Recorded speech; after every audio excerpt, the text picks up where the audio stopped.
All right, we are on episode number 20.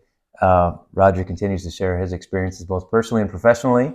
Last time we talked a little bit about the plant and just some of the experiences bringing folks in from outside of the U.S. We did, however, forget one story Roger wanted to share with us. Okay, we had hired 10 Jamaicans and 30 Barbadians from the Caribbean through the U.S. Immigration Service. I don't know all the details, but there must have been some kind of procedure within our association that you could work with the Barbadian or the Immigration Service to get people. So we, namely me, called Abe Clegg, I still remember his name, Immigration Service, and we got our 10 Jamaicans and 30 Barbadians. And I told you in the previous episode some stories involving them, but one I forgot to tell you is that we were told that if we lost any of these people, it was going to cost us $1,000. And one of the Jamaicans left. His name was Gordon. He sweet talked me into saying that he was going to get married when he got back to Jamaica, and he needed to buy a trousseau for his bride. And I fell for it, and he took off for Milwaukee to buy the trousseau, and he only had a one-way ticket. I never saw him again. So we ended up paying $1,000. And I was just thinking, if we have 12 million people coming across the Texas border at $1,000 a piece, that would be quite a bit of money. So you had a couple other questionable or unique individuals working for you at that time too that were outside of the area, right? Oh yes, we also employed Southern Negroes from Missouri, Sam Lee McFerrin, and he arranged to get together 20 or so Negroes from Missouri, and he was the crew leader, and he came up and stayed in our labor camp that we had, and we used them in the plant, pitching pea vines wherever he needed help. And they, of course, didn't have any money. In the middle of the winter, I'd get an envelope with some coarse writing on it. It said, Mr. Rogers, Cedar Grove. And the post office knew that coming from Missouri, it was our Sam Lee McFerrin. So he wrote me a letter. He said, my wife is under the care of a doctor and I need money. So I sent him a check. I never lost any money on the deal, but we had lots of experiences. I found an old school bus to transport the people from the labor camp to our Cedar Grove plant, which was 15 miles. One day I got a call that they ran out of gas halfway to Cedar Grove on County Trunk D. So I got my car, went down there with a gas can, didn't have a funnel, so I took a newspaper, made a funnel out of the newspaper and put that in the tank, and I got enough gas in the bus for them to get to our Cedar Grove plant. But it was quite an experience with Sam Lee McFerrin. So we ended up with Mexican people from Mexico, we ended up with Jamaicans, Barbadians, and we ended up with Southern Negroes. Now, people thought we did this to save money. They were more expensive. We had to guarantee our people from Mexico, for example, a certain number of hours a week, which we didn't do to our own people. I think it was 30 hours a week. We had to pay transportation from Mexico to our plants and back, and we had to subsidize their food. So actually, it was more costly to employ these people than it was to have our own people, but we couldn't get our own people. So the next step was to get the next step of automation in our plants, where we automatically inspected peas and so forth. Anything you could do to eliminate people, not because you're saving money, but just to get the job done. One of the other stories you had mentioned after we stopped recording last time involved spraying the crops. Oh yes, peas and pea aphids don't get along. So pea aphids would come into a pea field, and they would seem to hit all pea fields at the same time, and the pea aphids would start eating on the pod, and as a result, you'd get a brown spot on the peas inside the pod, which wasn't good for quality, of course. So whenever we would check the pea field, whenever we had 5 aphids in a net, we'd swipe the net through the pea vines. Whenever you'd have 5 aphids, and there's time to spray. So I called an airplane pea duster. I think he had dust and liquid. and they would come into the airplanes and use parathione to spray the peas. And parathione was a very poisonous material. So I went to the doctor and got a antidote, which happened to be atropine. So I had a tube of atropine pills in my pocket in case somebody inhaled the paraffin or parathione when you put it in the planes. That was exciting too, because they would have 2 gas tanks on the airplane, and when they went into a pass, they would always have a full tank. And when they came out of the pass, they'd switch it over to the used tank.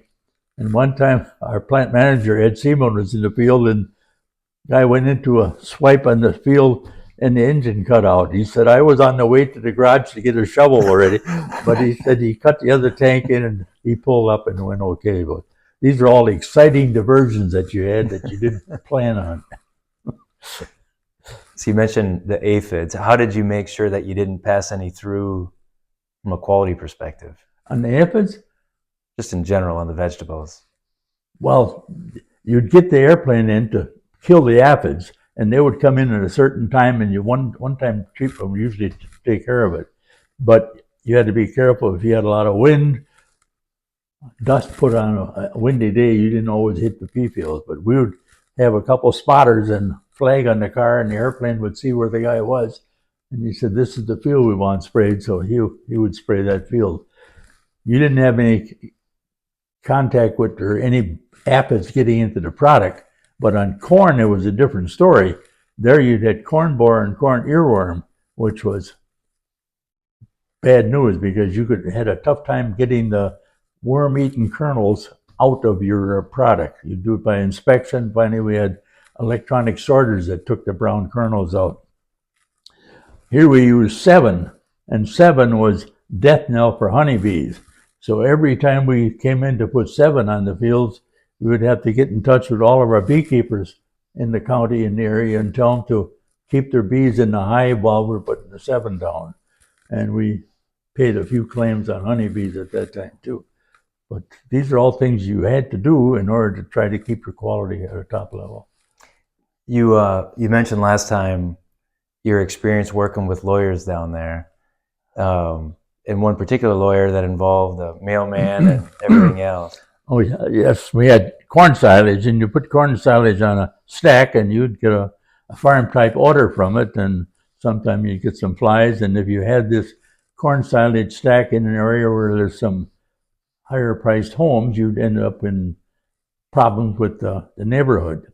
And one property owner sued us for flies and for odor, and we went to court with the DNR. We hired a lawyer, Clark Dempsey from Fort Atkinson, Wisconsin, just a country lawyer, but he was a good lawyer. And he would get the people on the stand. They had horses and they had a barn and manure and so forth. And he said, you have a manure spreader? No. You ever clean out your barn? No. Are you an entomologist? No. How do you know that these aren't horse flies versus other flies? And then at odor, he got the postman on the stand, mailman.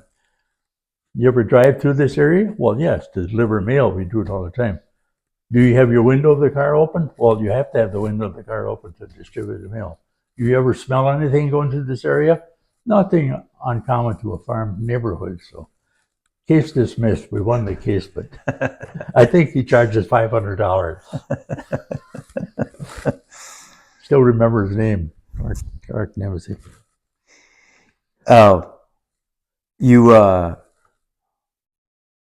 talked before about all the new plants, the upgrades that you made. When you came to Green Bay, you tried to improve some of the facilities there, and you tried to make the building look better, and you put a painting on the side of the building, right? Yeah, well, that was just a little external thing. There was a Standard Oil filling station on the corner of Dousman and Broadway, I think, and we bought that filling station to build in addition to our bean facility. And when they took the filling station down, it exposed the side of the building that hadn't been exposed before. And it looked kind of grubby, pitted brick and so forth. So I told our people, I said, get that side of the building cleaned up and put a nice sign up saying, Larson Company, packers of quality, fresh like and all vegetables, and so on and so forth. And it looked real nice. And subsequent to that, we got an award from the on Broadway for beautification of the building, and at the same time we got a fine from the city for putting up a sign without a permit.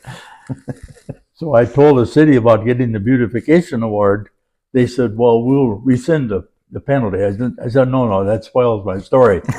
We're paying. So we paid the fine so I could tell this story 40 years later. It's kind of funny.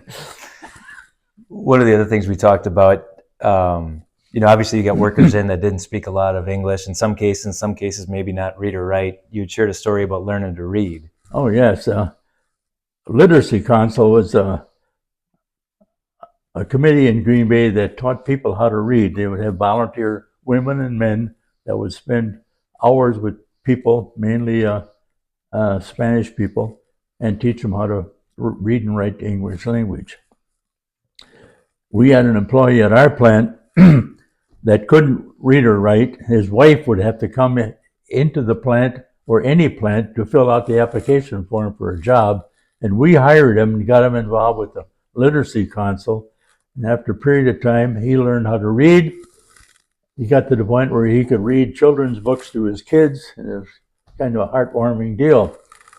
And Literacy Council said, maybe we can use this to raise some money. So they called me and asked if they could do a TV short video on this individual and myself and so forth. So the TV crew came into my office and said a few words, and then I walked out with the TV crew down to the plant, and we found this employee, and we talked about how this employee had learned how to read and write English and so forth. And they made a TV clip on it, and the TV station had to, in order to fill out their obligations for public service, they had to have this on the air for a certain period of time. And I found out who all my insomniac friends were, because they would put this on at 3 a.m. and they would say, hey, Rod, we saw you on TV last night. I said, you don't sleep very well, do you? It was kind of funny. But then we worked with the Literacy Council and set up a deal for scholarships. We called business people together and we said, let's all kick in $250 and have a scholarship fund that can be used for subsidizing the expenses of the Literacy Council. So we raised $18,000 the first year, and after that I would write a letter with my signature on it and some handwritten notes on the bottom, and we continued that. And then I served on the board of the Literacy Council for a couple of years too. Very good organization, and they're still very active. I don't know where the employee is, but it made life worthwhile for him because he could apply for a job, and just the fact that he could read books to his kids, isn't it something? Yeah. One last story, you talk about tapping into your network. Obviously, you had a lot of loyalty and a lot of influence. You had mentioned the example of a recognition event where you stood up for your folks at the end of the year. Oh, yes. I always like to take care of the people under you that don't really get recognized, but they're the ones that do all the work that you get credit for. And Dean Foods had a nice outing, I think it was every year, where they would go to a nice resort and they would have meetings in the morning and speakers and so forth, and in the afternoon you'd go golfing or whatever. And we received the Division of the Year award in 87 and 88, and we should have had it in 89, but Howard said they never gave it 3 years in a row. And I said, well, that's no reason not to start because our figures justify getting it. But I didn't convince him on that. But he said, you can have 4 people going to the next affair. I said, 4 people? We have to have more than that. This is the president I'm talking to. He said, well, how many do you need? I said, 44. We had all 16 plants, plant managers and a sales department and so forth, and their wives. How do you justify that? Well, I said, here's the deal. I had a spreadsheet listing our sales of the vegetable division and the net earnings and so on and so forth. And I knew how many people were going to be going to the affair. And it just happened that when I divided the right figures into the right figures, I got 44. And I said, this is what we should have. He said, okay. So, so in that way, you get the wives on your side. And if you have some difficulties, the wives usually will stick up for you or at least not support their husbands all the time. I had often too much brash, but it worked, and we had a nice time.